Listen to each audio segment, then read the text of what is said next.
Senhor presidente, quero aqui saudar todos os membros da mesa e também as pessoas presentes aqui nessa audiência pública e fazer a minha colocação sobre algo que o embaixador Roberto Adenor colocou aqui, que são os impostos sobre os medicamentos nesse país.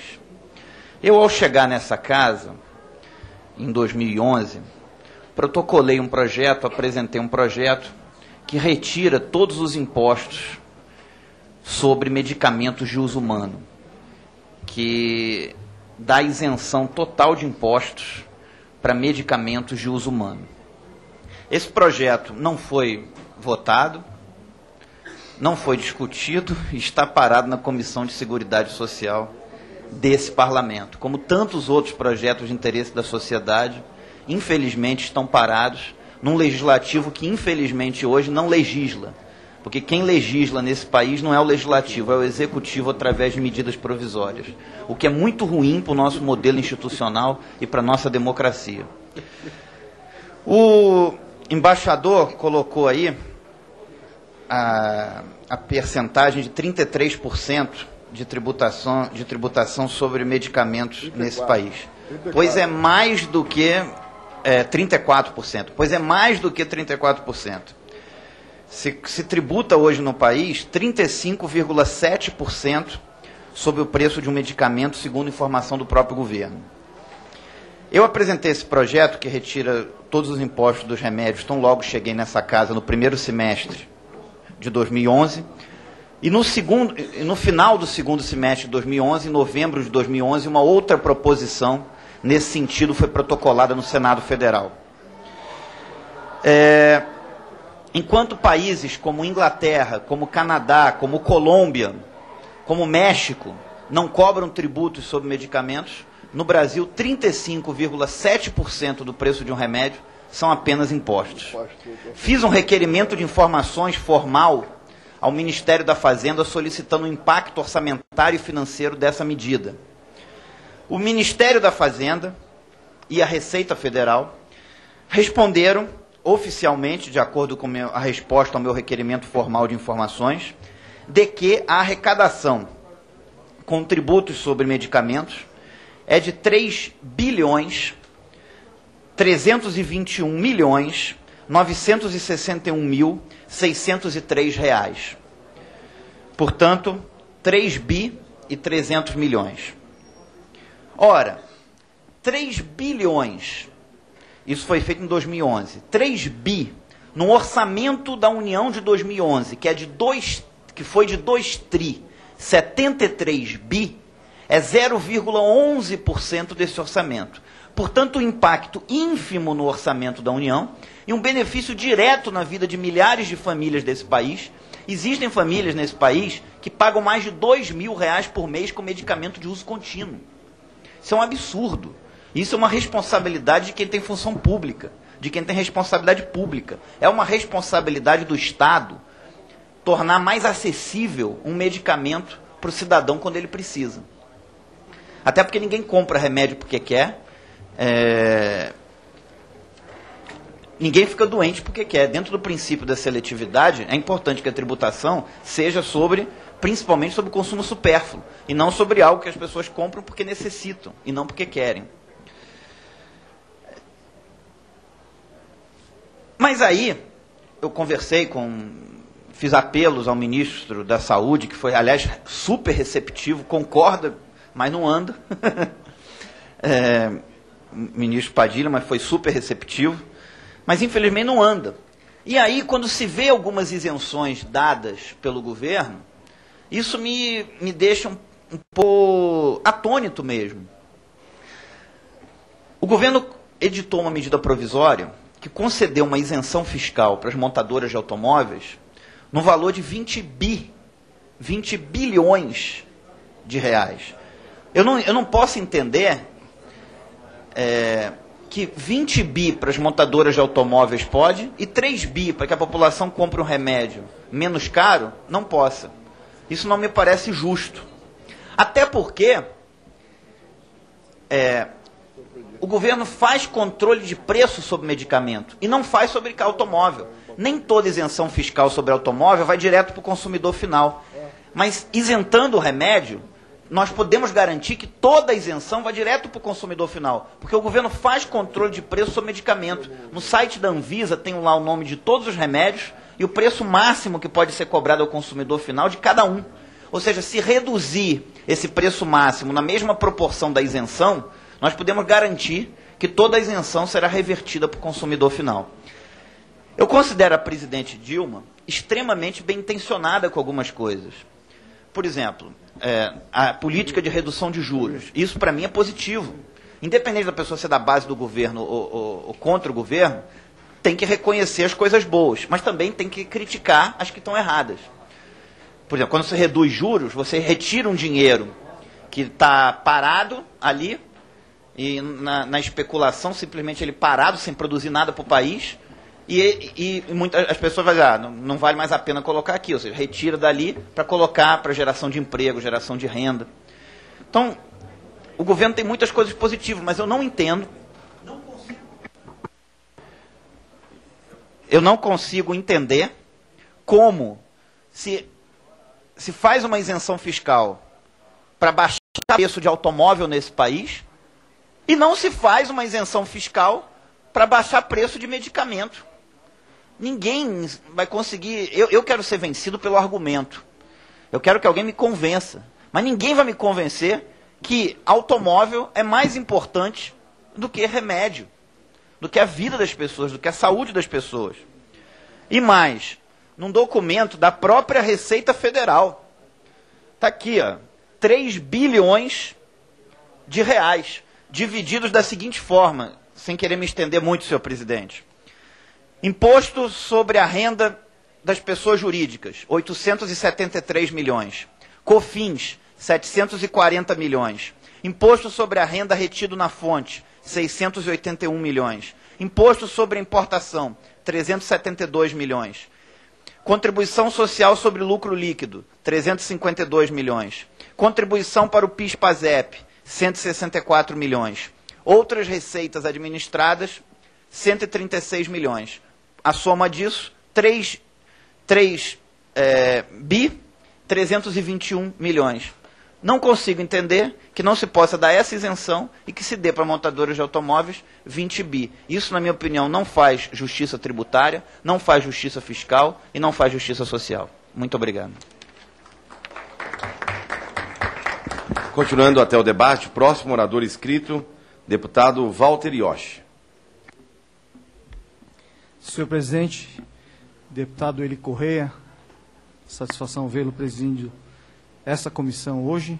Cumprimentar os expositores dessa nossa reunião e dizer que o requerimento do deputado José Carlos Araújo vai de encontro com o nosso trabalho nessa comissão.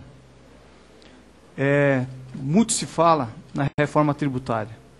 Cada um tem a sua própria reforma tributária na cabeça. Cada estado tem os seus interesses.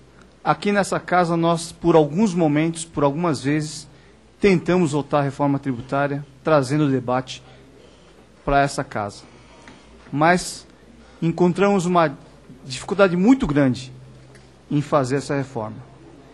Eu participei, alguns anos atrás, de uma mobilização que culminou nessa lei que vai ser, em breve, regulamentada pela Secretaria Nacional de Defesa do Consumidor, junto com a Fazenda, e que vai efetivamente trazer para o consumidor informação através da nota fiscal. Aqui, numa das apresentações, diz que mais da metade da arrecadação dos impostos recai sobre o consumo. E de que o Estado brasileiro é financiado em grande parte pelas classes de menor poder aquisitivo. Isso é realidade. Nós estamos vendo que o consumidor brasileiro, o contribuinte consumidor, o cidadão contribuinte, não tem acesso a essas informações. Principalmente porque o imposto ele vem embutido no preço do produto. E, sobretudo, o contribuinte mais pobre, a pessoa mais simples, ela acha que ele não paga imposto. muitas vezes nem imposto de renda ele contribui. E acho que saúde e educação é uma benesse que vem do poder. Mas, infelizmente, isso não acontece. O consumidor é que paga essa conta, sobretudo o consumidor mais pobre. Eu quero aqui agradecer a presença do embaixador Roberto Abdenur, que esteve presente no lançamento da nossa frente parlamentar em prol da desoneração dos medicamentos. E quero aqui também parabenizar o deputado Regufe, que nessa comissão enfrenta a questão dos consumidores e também do seu projeto que desonera o consumidor brasileiro dos impostos sobre medicamentos. A informação que nós tínhamos lá na nossa frente é que o tributo sobre os medicamentos no Brasil incidia em torno de 33,9%, quase 34%. Agora, Vossa Excelência nos trouxe uma informação mais atualizada de que seria 35,7%. É um dos mais altos do planeta. Nos países mais envolvidos, o medicamento chega a ser entregue de graça à população. Em outras, tributação muito pequena. A média no mundo é de 6%. Aqui no Brasil é 35,7%. Eu quero parabenizar o deputado Regufe pela sua iniciativa. A nossa frente irá apoiar a sua iniciativa desse projeto, assim como o projeto do senador Paulo Bauer, que vem do Senado e que corre na mesma direção. Recentemente, a presidenta Dilma reduziu a carga tributária da cesta básica.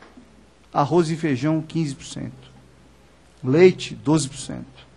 Acho que está na hora dessa casa começar a se indignar e debater essa questão, não somente dos medicamentos, mas de todos os outros tributos que incidem sobre o consumo. Acho que a verdadeira reforma tributária, deputado Eri Correia, começa pela sociedade. Uma vez que a gente aqui nessa casa não consegue chegar a um consenso, se a sociedade começar a entender da alta carga tributária e de que ele paga imposto, nós vamos começar a verdadeira reforma tributária através dessa conscientização. Parabéns, deputado Regufe. Eu quero aqui dizer que estamos agradecidos pela presença dos expositores. E, no final, eu quero fazer uma pergunta ao representante do DPDC sobre o real momento de detalhes que nós temos sobre esse projeto da lei que vai colocar os impostos na nota, da regulamentação que nós vamos ter agora em junho. O prazo está muito exíguo. Não sei se seria o caso de uma prorrogação. Os comerciantes, sobretudo os pequenos, têm nos perguntado com relação a essa regulamentação. Algumas grandes redes já têm implementado da sua própria forma. Agora, eu acredito que haverá uma regulamentação por parte do governo. Continue em debate. Apenas gostaria só de citar, só interrompendo antes de passar a palavra ao deputado Severino Ninho, só registrar a presença do padre reitor de Santuário São Judas Tadeu, em São Paulo, o maior santuário do país. E também está acompanhado junto a Marília Noêmia e a Ana Paula. Seja bem-vindo a essa comissão, a essa casa, padre. Com a palavra, deputado Severino Ninho. Senhor presidente, caros colegas, senhores palestrantes, muito obrigado pelas suas presenças. Eu quero parabenizar o autor do requerimento que trouxe o debate para esta comissão de tão importante tema. Parabenizar o deputado Regufe pela sua luta, pela sua insistência em favor desse assunto de retirar ou reduzir os impostos sobre os medicamentos. Eu quero lembrar que desde 2008 a Anvisa defende uma simplificação de impostos sobre medicamentos. 2008, 5 anos atrás. E apenas alguns itens é que tem alguns benefícios, como, por exemplo, remédios para tratamento de AIDS, remédios para tratamento de câncer, e outros AIDS e outros assuntos, outros tipos de medicamentos. Mas são pontuais os casos em que há algum benefício para o consumidor. A presidente Dilma, acertadamente, no início do seu governo, decidiu doar, através das farmácias populares, o remédio para os hipertensos e os diabéticos. A pergunta é o seguinte ao embaixador Roberto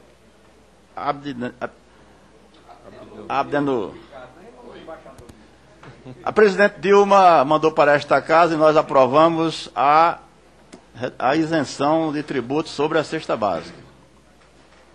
E a população ficou na esperança de que a cesta básica houvesse realmente uma redução de preços. Mas, apesar de já ter passado algum tempo, não se percebeu ainda este benefício chegar ao consumidor final. As donas de casa estão aí para constatarem o que eu estou afirmando. E o próprio governo tem percebido que isto vem acontecendo. Então, a minha pergunta ao senhor é que se essa não redução decorre por conta da falta de concorrência. Nós sabemos que há oligopólios na rede de supermercados. O Walmart, o Pão de Açúcar, são poucas redes no Brasil que realmente dominam o mercado. Eu gostaria de saber de Vossa Excelência se essa falta de concorrência é que tem possibilitado que esse benefício fiscal não tenha chegado como se esperava aos consumidores. O presidente Lula também o ex-presidente Lula também já falou sobre isso com a CPMF. Eu sou a favor da desoneração. Eu tenho votado sistematicamente a favor das desonerações. Eu tenho uma proposta de emenda constitucional propondo tornar imunes aos impostos os equipamentos voltados para os motociclistas. Porque se os motociclistas tiverem os impostos sobre os produtos de segurança reduzidos ou isentos, totalmente imunes, eles vão poder comprar equipamentos de melhor qualidade e vão sofrer menos sequelas quando ocorrer um acidente de porte médio, de porte leve. O Brasil gasta 6 bilhões por ano com acidentes de motociclistas. UTI, SAMU, cirurgias, equipamentos com titânio e por aí vai. Então, eu tenho essa proposta. Eu defendo a redução de impostos, mas é preciso que, quando ela ocorra, chegue realmente lá na ponta. O presidente Lula lamentou durante muito tempo que a CPMF acabou, mas ninguém viu baixar preço de nada em decorrência dessa retirada desse imposto. Então, eu pergunto também ao senhor Amaury Martins de Oliva, do DPDC, de que forma o DPDC tem fiscalizado para que essa promessa da presidente, não é uma promessa, ela realmente decidiu retirar, mas não chegou. Como é que tem sido feita esta fiscalização para que esse benefício chegue aos consumidores? E, finalmente, a questão da reforma tributária, até da reforma política.